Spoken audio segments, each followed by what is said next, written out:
Think for Your Supper. I'm Mara Norris, and today I'm going to make a much healthier version of chicken enchiladas. And the first thing I'm going to get started on today is my own spice mixture, which I love to make. Okay, I have about 1/3 of a cup of chili powder here, and I have 2 tablespoons of granulated garlic, which is my favorite type of garlic powder to use. I think it's got a much better flavor to it. This is 1 tablespoon of cayenne pepper, give it a little bit of heat. And this is 1 tablespoon of chipotle powder to give it a little bit of the smokiness. 1 tablespoon of cumin, and it's that classic Mexican flavor. I've got some onion powder here, again a tablespoon. Sensing a trend here. Okay, tablespoon of dried oregano, and this is dried Mexican oregano. You get that in there, and we've got a little bit of brown sugar. This is 2 tablespoons. Just add a little hint of sweetness. And I have to add a little bit of salt. I know it's not the healthiest thing, but it's only about a tablespoon, and I've started using this salt balance that has a lot less sodium in it than regular table salt. Okay, that was about half a tablespoon, I would say, of black pepper, and I'm just going to whisk that up, make sure it's all mixed together uniformly. Alright, and I'm just going to give it a little taste, make sure my spices are evenly mashed.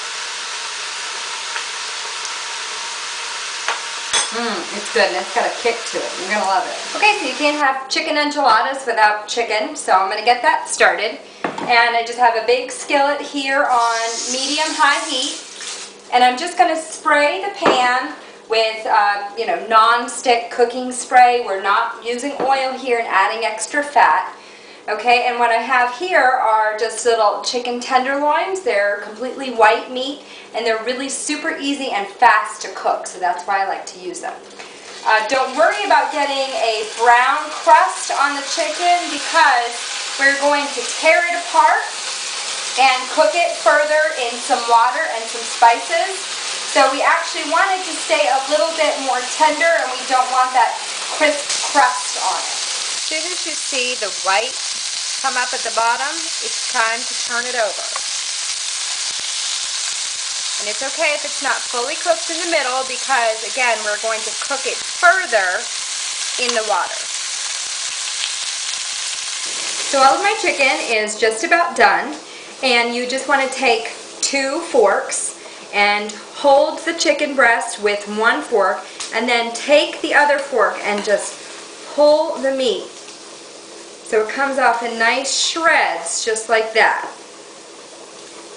We're going to have a nice consistency for the inside of the enchilada. Okay, I got all my chicken shredded up, and I'm going to get that back into the skillet. Alright, and then I'm going to pour in about 2 to 3 cups of water.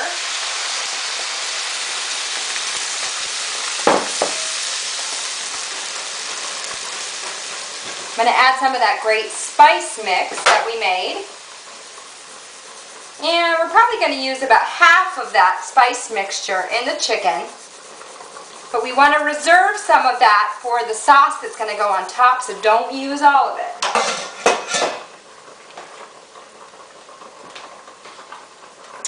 Then I'm also going to add some minced onions into the chicken. Now I know there's already onion powder in there, but I just love the sweetness of the cooked onions, so a few extra onions couldn't hurt. So in my nutrition class, we did an experiment and we tracked what we ate for 7 days. And one of the #1 things I heard people say that they noticed about their diet is that they're not getting enough vegetables. Now you know me, I love my fruits and vegetables, and I make sure that I get at least 5 servings in a day. So I'm going to pack this enchilada full of veggies, and they're going to be nice and flavorful, and they're going to add more to the enchilada. And so not only are we getting all the health benefits, but we're also getting all the lovely flavors of the veggies. Okay, so I've got a pan on the stove here. I'm having tons of veggies, so I needed a nice deep pot. And I'm only going to add a tablespoon of oil for the entire recipe. Because the vegetables have so much moisture on their own, you don't need all that oil in there. So I've got about 2 large onions minced up here. And get those in. And you always want to cut all your vegetables uniformly. So not only do they cook about the same rate, but it makes it look nice too. Get those onions in there, and I actually want to cook those a little bit longer than everything else because it's going to bring out the lovely sugars, but also that great umami flavor and just really add to the meatiness of the dish as well. Okay, I also have some cubed zucchini. Get that in there.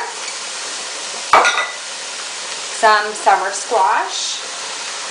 Alright, and I'm going to let that cook down a little bit before I add my mushrooms because mushrooms take a little less time to cook. And then at the very end, I'm going to add my garlic and my spinach because those take the shortest amount of time to cook. So for the sauce on top of the enchiladas, I'm actually going to use a tomato soup. Now this is, again, not just the topping, but it's adding an extra serving of vegetables. It's high in fiber, it's a little bit lower in sodium, and it's got a great flavor to it. But it's going to have a little bit more flavor with some of that spice mix that we made. Make sure and taste it, mix it up and then taste it. Make sure it has a good flavor before we use it on top of the enchiladas.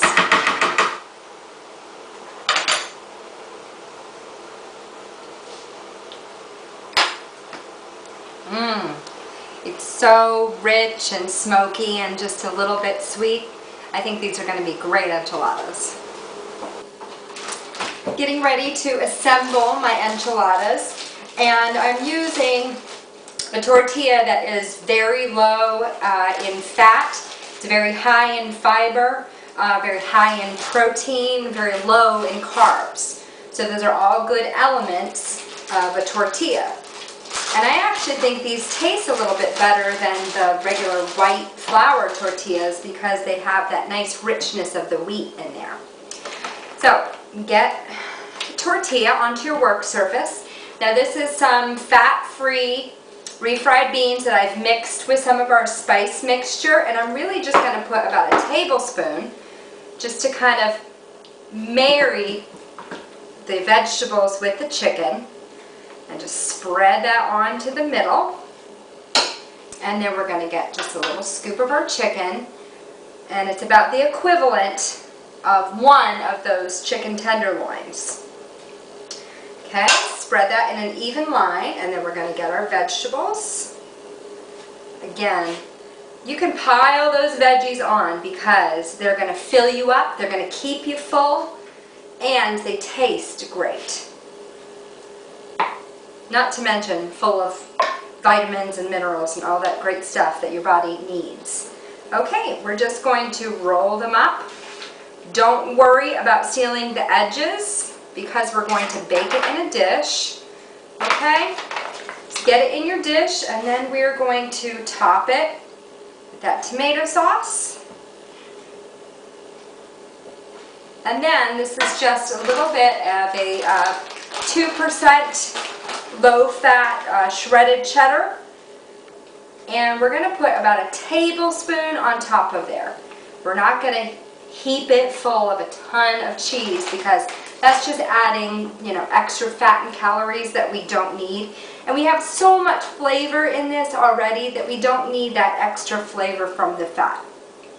So here is our lovely chicken enchilada, and I hope you really enjoy. See you next time on Sing for Your Supper.